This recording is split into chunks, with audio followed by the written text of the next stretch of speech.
Welcome to the library at Keeneland Racecourse for the sixth and final instalment of Luck at the Cup. And it's all about one man today. He's had an extraordinary career. In many senses, the enfant terrible of American horse racing, but one that has had an enormous amount of success. He's won the Derby 3 times, the Preakness 3 times, he's won the Belmont Stakes, he's won a slew of Breeders' Cup races. He also has won over 6,000 career races, is a Hall of Fame jockey and was a former champion apprentice. I could go on and on and on. But what sort of form is he in now? Still going strong at the age of 49? I think he's the right side of 50. He'll correct me if I'm wrong. 49 he is. Kent Desormeaux, thank you for joining me. My pleasure. And how are you doing now? I'm fantastic. I'm well-traveled today, but I'm good. Tell me about your journey today. Oh, my goodness. My flight was delayed. I missed the connection. I slept last night in Dallas Airport, and I'm now here with you. Well, I'm very grateful for that. And you're here at Keeneland, and you've just ridden a piece of work on a horse trained by Wesley Ward. Yes. Who may go to the Breeders' Cup with you. Right. Yeah, I love Wesley for doing these kinds of things. I just got off the plane, and I went straight to Wesley's barn and rode a horse. We took him out, and he wanted me to get to know him. I'm going to ride him in his next start, and I shed rode him. So I'm fresh. I've just pulled the helmet off my head, but I would be a fool not to add to your introduction. Well, there's a lot of things you could add. Because the Guinness record of 599 in 1 year, that's one of the things I'm most proud of. Still stands. Well, as you're most proud of it, remind me which year it was. 89. And where you were at in your career at the time. You'd already been champion apprentice, yes? Yeah, it was my third year. 599 and 89 was my third year. I was a veteran rider, and I had gotten close to breaking the record a couple of times, but through injuries and whatnot, failed for the first 2 years. And the third year, I stayed healthy. I was a healthy jockey for a solid year. And somebody unbelievably just sent me the stats. I don't know why. I think they knew I was coming on your show. I won 72 races in February. I don't think I ride 72 wins a year now. It does stretch the boundaries of possibility, doesn't it? Oh, my goodness. Well, you know what? I still enjoy it. I get to ride these fabulous horses for my brother, which makes it a little bit difficult because those looking from aside are like, well, he's going to have to ride for his brother. So it's hard to get other business. But I'm quite content riding for my brother. He's purchased some unbelievable horses. We'll talk about that in a little while, but just take me right back then to Louisiana and how precocious you were as a rider, and you know, how advanced you were in terms of your talent as a young man. I've read somewhere that you said that when you were riding as an apprentice, it was almost like you were cheating because you had so many years ahead of everybody else. I can only think of Abar Koa at this point because he came to America and he proclaimed himself an apprentice. But he had been riding for years wherever he's from, right? So he comes here, he wins the Eclipse Award. They strip it from him because he fooled the world. He was a pro already. Yeah. But I'm from southern Louisiana. I've been riding on bush tracks since I'm 12 years old, 13 to be exact. I started riding races when I was 13 years old. My first race as a rider was for my brother. I dropped my stick. He wanted to beat my tail. And that is just part of the story. So when I started race riding professionally, I had already been riding for 3 years. They gave me a bug. So tell me about the bush tracks in southern Louisiana. Obviously unlicensed, they're not, they don't appear in any form or anything like that. They're actually illegal, quite honestly. Yeah. 5-stall gate. When I was 13 years old, we had 4 in our little triangle where I lived. And one track was like maybe 400 yards. And I might have weighed 80 pounds. So we'd race and the track ended. So I would just turn circles through the ant piles until I could stop the horse. I mean, this is for real, honest to God. And could you have any gauge in your own mind as to whether you were any good, or did it just feel like second nature to you? No. I had no idea that I was going to accomplish what I did as a professional jockey. But considering the training that I went through, I mean, I was in college at 12 years old.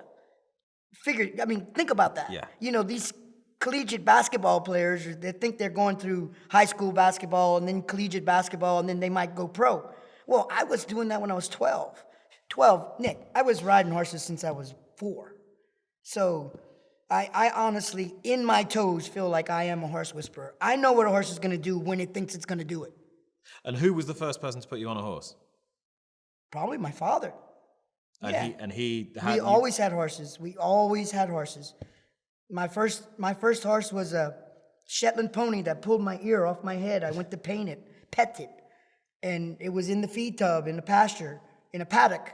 And I went to pat it while it was eating, and it snapped at me and pulled my ear off my face. Oh my God! Yeah, had to stitch it back on. They did a good job. That was my first horse. And that didn't deter you, and onwards and upwards you went. So when did you get out of home? When did you get out of town and move? Well, my mom thought for sure that I was going to be a doctor, a veterinarian.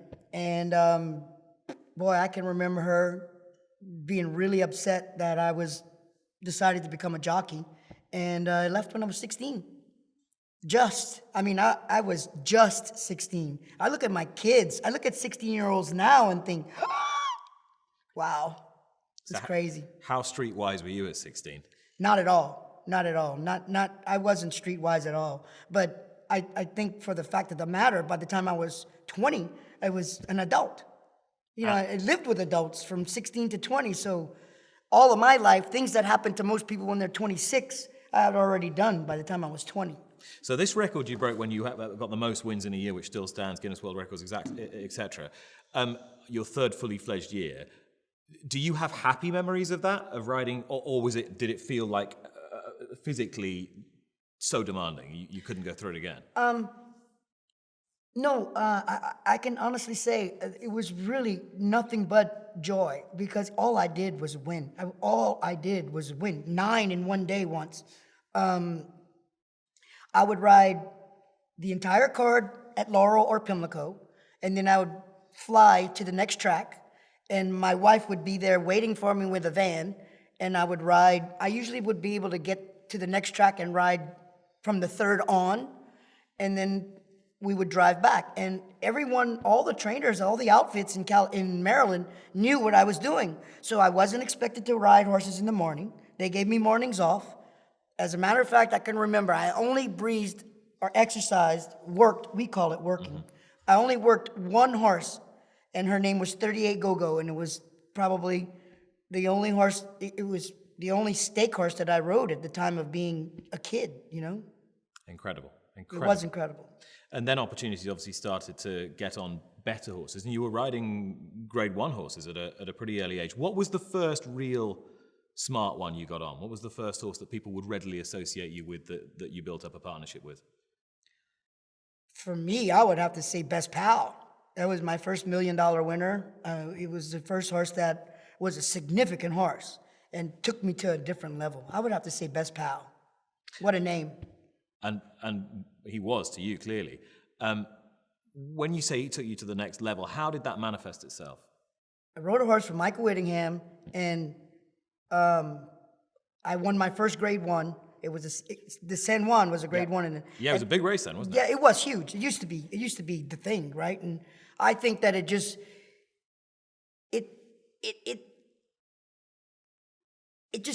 pushed me to a different level because of the skill that it would take to win a 1 3/4 race. Right. So I think it was just so loud, I was a kid, and here I am, riding against Gary Stevens, Eddie De La Houssaye, the Bull, Toro on the Turf. I was Lafitte Pinkai.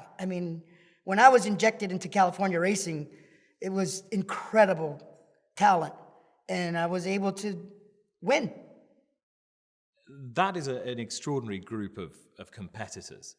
Of those, who do you think was the best? I honestly know one thing.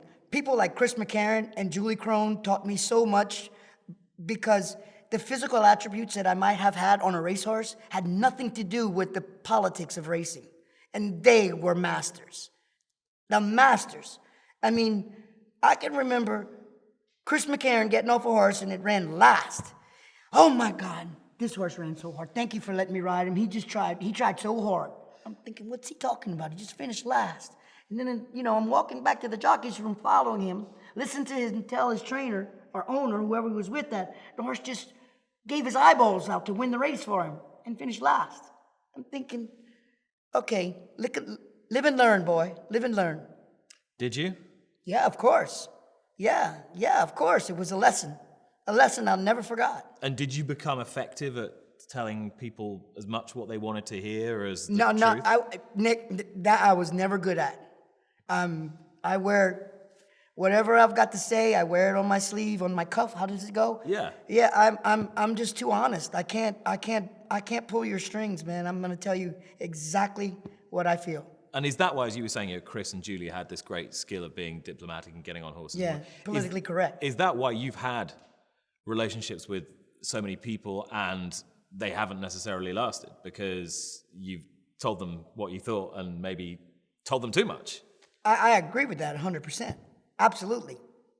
But the end result is I'm not gonna sit here and deny the fact that whatever I said ends up being true. has it ever frustrated you that essentially the bit that you're good at, which is riding horses, and everyone acknowledges that you are one of the all-time great riders and great horsemen, that you kind of have to focus on all the other stuff as well? Is it a source of frustration to you? I think I'm more tired of being politically correct than riding a racehorse. I get to ride a racehorse. It's joyful for me. That's fun. That's the stuff that I get to do for bullshitting my way through life. I get to ride racehorses. And when you get up on a horse, are you always happy? Because you can shut everything else out. You know what? That's really good, valid. Because life has thrown me so many curves. You know, I've been at the plate, and boy, I'm telling you, curveball after curveball. But I've learned how to hit them out of the park by when I get on a horse, blinkers go on. I don't think about anything else. I'm completely there with that animal, and the whole world goes away. And I think it's my favorite place. Because you feel at one with the animal, whereas human interaction has always been more problematic. Nick, I think we're talking about two different things. It's not, in fact, the idea of me getting and being a horse whisperer or getting along with the animal. Mm-hmm. It's the fact of I have to absolutely. What's the baseball movie where the guy wears his girlfriend's panties? You know, and it just blocks his brain so he can pitch and throw strikes. Getting on a horse that's what it does for me. Life goes away. It's just total focus. I don't have time to think about anything else. I need to be there because I might need to switch lanes in an instant, you know, or die, or be killed. And you've had a few brushes with that as well, which we'll which we'll come to. And I guess that is why, you know, people would say, well, Ken's doing okay. He's not got quite the career he used to have. Why would he carry on? That's why you carry on, right? You're going to carry on until you physically can't do it. Absolutely. And to answer that question, there's this really legendary guy from where I'm from. His name's Eddie De La Houssaye. Yeah. Kind of legendary, right? Well, I'm only like 50 to 100 wins behind him. I'd like to get by him, and then my saddle will probably go on a nail, probably hang out on the wall. So you are actually coming to the. Oh, I'm getting close. I'm getting close. Probably 2 more years. How do you feel How do you feel physically in yourself? Really good, really good. I always tell this to people who don't understand it. You know, I watched Gary limp around the jocks room for 20 years. Gary Stevens. Yeah. I don't have a knee. I don't have an elbow. I don't have a finger. I'm just completely, nothing ails me. And I think, knock on wood, man, that's why I can keep going. When you reflect, like, I know you don't seem to me someone who's massively reflective on your own achievements, but when you look back on that massive body of work, all those big wins, what, apart from that amazing year, the 1 year, what performance in the saddle are you most proud of?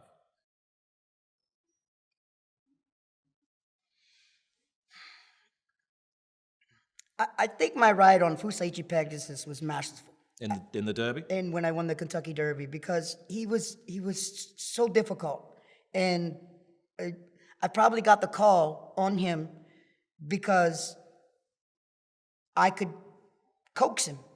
I was capable of coaxing him, and I'm quite proud of that. You're going to get me, aren't you? I'm not going to get you at all. I'm just going to ask you. When you say... People don't know that. I've never said that in my life. When you say you were capable of... So you were capable of just getting him mentally to switch off so he could run for you in a race of that kind of high octane... Fusaichi Pegasus, if he didn't want to take a step forward, he wasn't going to take it. I remember riding him in the Jerome, and you know how we warm up horses, right? Mm-hmm. I mean, the public probably understands this. We leave the wire, we turn around, and we gallop to the 3/8 pole, right? Mm-hmm. Well, we galloped him to the 3/8 pole. Post time was 5 minutes ago. He won't move. He won't move. He stood there like a statue, and I got him off his feet.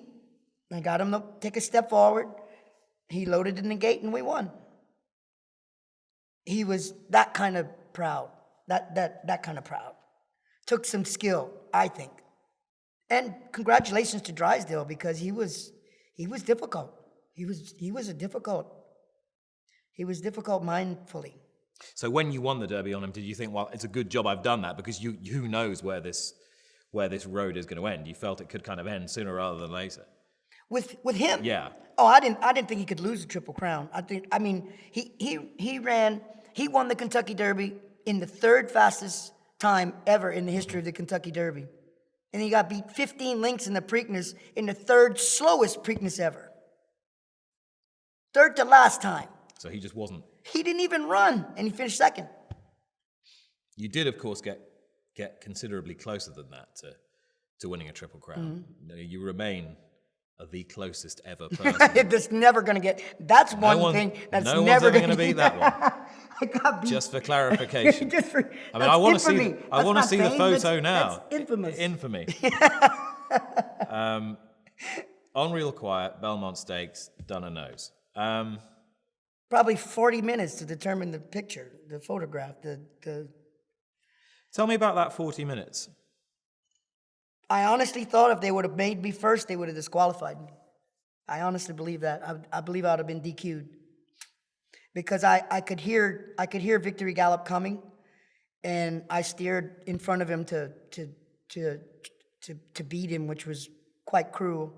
In hindsight, as a young rider, I overdid it, and I think he kind of nicked my horse's back leg and stumbled. So if they would have put me up, I think I would have been DQ'd. So in essence,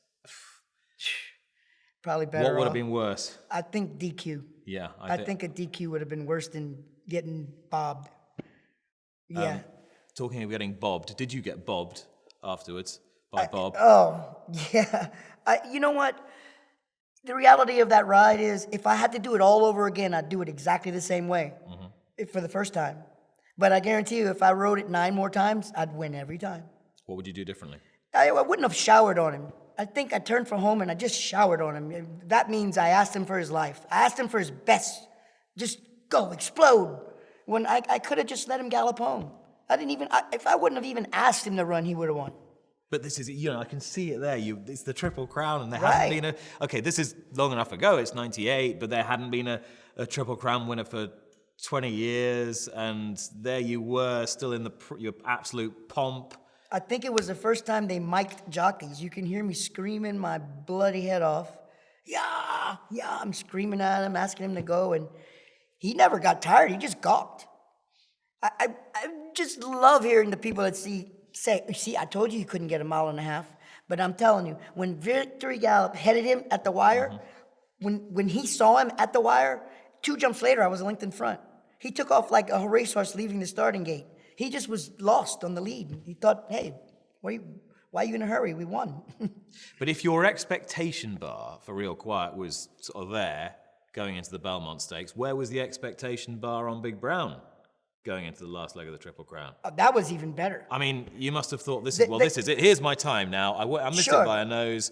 Now this is my glory run. The race was packed with maidens.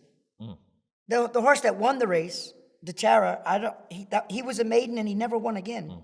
I mean, he was. No one wanted to even run against him. He was so overwhelming. Yeah. And then, of course, he came back and won more big races. How badly did the criticism that you got for that affect you? Not at all. Did it not? Oh, no. The ride on Real Quiet was way worse. No. Real Quiet, if I did that over and over again, I would win every time. So that's the one that got away. That's the one that got away. Big Brown was, you could have followed him to the barn and followed the blood trail. I mean, he literally had no foot, no foot, no horse, no hoof, no horse.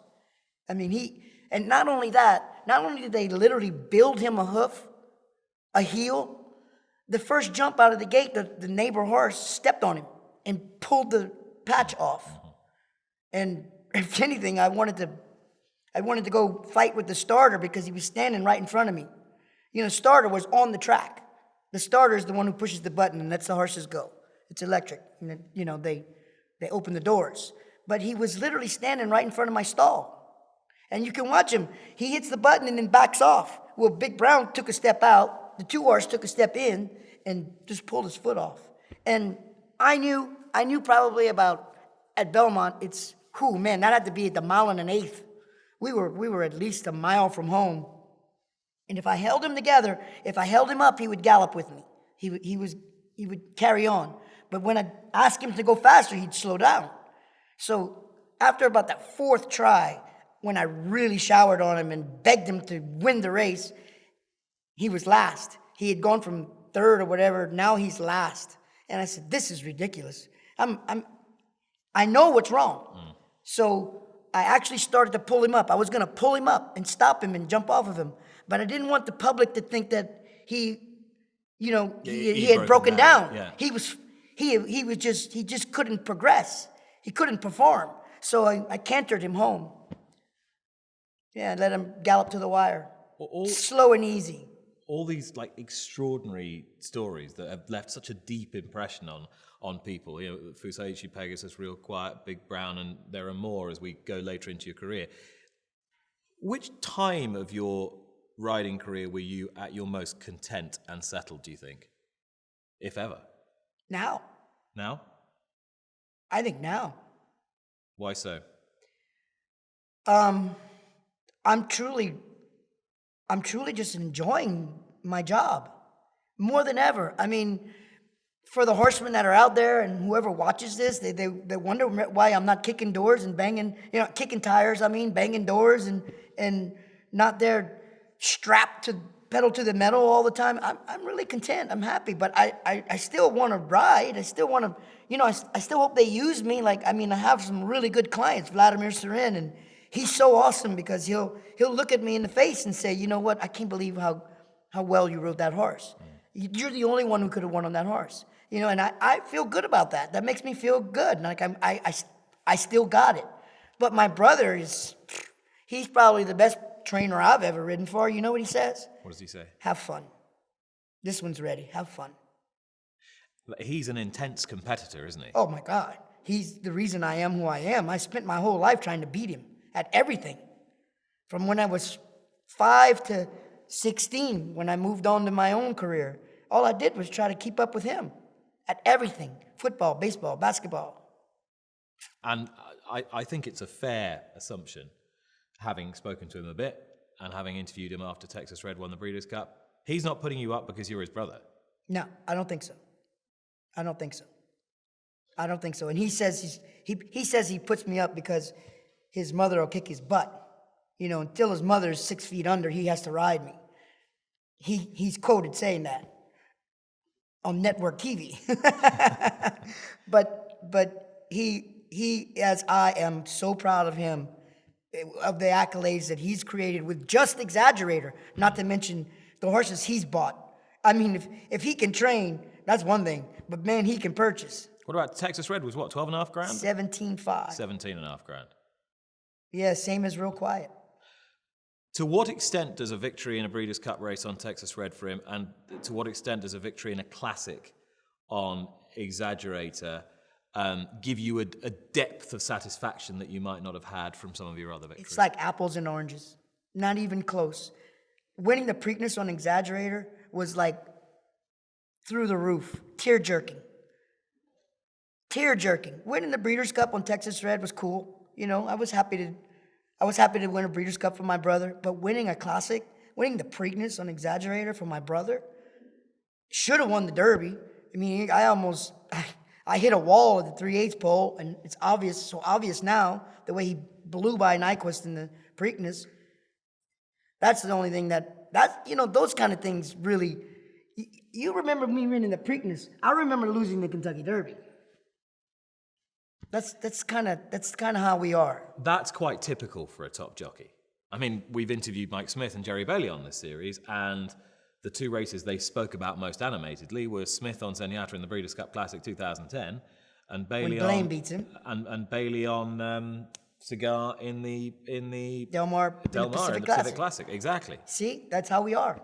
And That's you like kind of internalize boom, nail this. between the head, right between the eyes. So what I'm going to ask is, now you're saying that this is the most relaxed you've been and this is the happiest you've been in your career. Is that because you don't have quite as much professional pressure? You're not such and such leading jockey. You're not the winning most jockey this year. You're not all eyes aren't on you. Do you prefer it like that? No, actually, I actually feel quite different than what you just said. I think that I can't get away with anything. I mean, even the stewards will look at me square in the face, and I'll go see stewards about a ruling and ask me about a ride where I may or may not be in trouble for a careless ride, and they'll say, "Yeah, but you're Kent Desormeaux. That was terrible. So we have to give you days." But if I would have been somebody else, they would have said, "Oh, you know what? Try harder next time." To what extent have you owned that enfant terrible of horse racing tag a little bit? Of slightly reveled in it? I don't think I will revel in it till I'm retired. I really don't. I really don't think so. I really don't think I've ever been. I don't have that. I'm not that character. I don't have that in my blood. So do you actually identify with the perception of you that other people might have? Sort of I don't. seeing you don't? I don't. No. And it's terrible because I have people pulling me aside sometimes when I do stray, when I fall off the path. And they're like, "Kent, man, you can't, you know how many people idolize you? Are you crazy? You can't be doing stupid shit like that." And that kind of sits me down, and gets me a little heavier on my pockets. Yeah. And you know what? Makes you think a little bit. Makes me think a little bit. You know what? People are wanting to be like you, so don't, act accordingly. Yeah. Do you think, by the same token, though, that there are some people who quite admire may be the wrong word, but take a shine to a sportsman with flaws, and very public and obvious flaws as well? You've had regulation infractions, you've had your well-known to and fro with the bottle. I'm gonna say this about that. Yeah. I honestly believe that there's somewhere in me that sabotages myself so I can climb out of the hole. Right. Prove that I can. Why do I do that to myself? I mean, I think that at some stage when I was 20, it was too easy. Not anymore. I have a little deep respect for how hard it is to win a race. But when I was 20, I would sabotage myself, do something stupid so I could climb out of the hole. And I'm better than that. Something to challenge. I needed a challenge. It was too easy. Because everything was too easy. Everything came easy to you. Yeah. So you almost needed to put obstacles in your way. Is that what Right. you're saying? Yeah. I needed hurdles. There's not really much point in asking you, what do you regret? Because the list is probably quite long, but you have to look forward. Sure. I regret that I ever took a sip of alcohol. I wish I didn't drink. If I didn't drink, I don't think I'd probably have 8,000 wins, not 6. I'd probably still be married to the first girl. I'm already done. I'm a 2-time loser already. That's my first regret. Alcohol. And do you think it all comes from there? Yes. You lose your inhibitions. I'm one of those excessive. I'm so excessive. I can't. It's like the Lay's potato chip commercial. I can't have just one. And I do that about everything. I do that about my riding. I mean, when I ride, I'm ready. Don't fool yourself. I don't show up indifferent. I'm ready to go. I'm good to go. But I've partied too hard too. How much more do you still think you've got to give the game, both as a rider, but also, given what you've said, as an ambassador or as an example or someone to make right some of those wrongs? Well, I want to take your job when I'm done. Here, go ahead. It'd be a lot more engaging and a lot more entertaining, that's for sure. If I'm going to be an ambassador for the sport, I think it'll be through TV.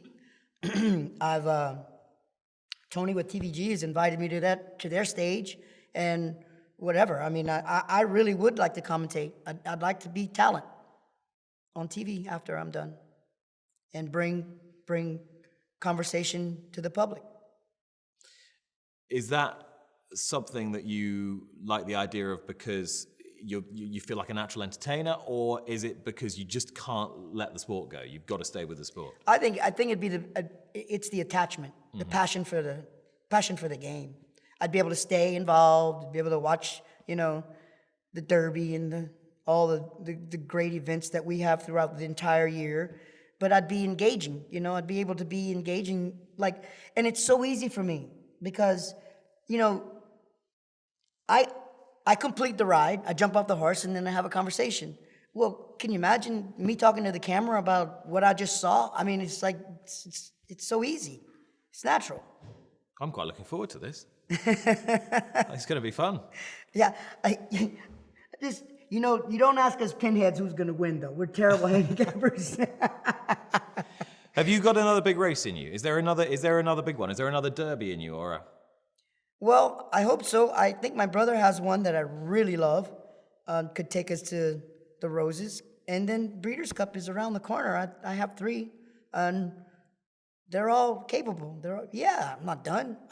I'm still here. That saddle's not on the wall yet. Kent Desormeaux, thank you very much indeed. You're welcome. Well, I, for one, am looking forward to the television career of Kent Desormeaux. What a way to finish the first series of Luck at the Cup. Well, who knows, it might be the only series. I'm begging for recommission already. But it was a terrific way to finish the series. Thanks to all my guests, too numerous to mention them all now, but fantastic contributors. And don't forget, the Breeders' Cup this year at Santa Anita Park, Friday the 1st, Saturday the 2nd of November. Friday the 1st is Future Stars Friday, all the brilliant 2-year-olds, and then, of course, Saturday the 2nd, all the action leading up to the Breeders' Cup Classic, which you will see live on NBC and NBCSN. Your home for the Breeders' Cup. But from me, from all the team responsible for Luck at the Cup, both at Santa Anita and here at Keeneland, goodbye.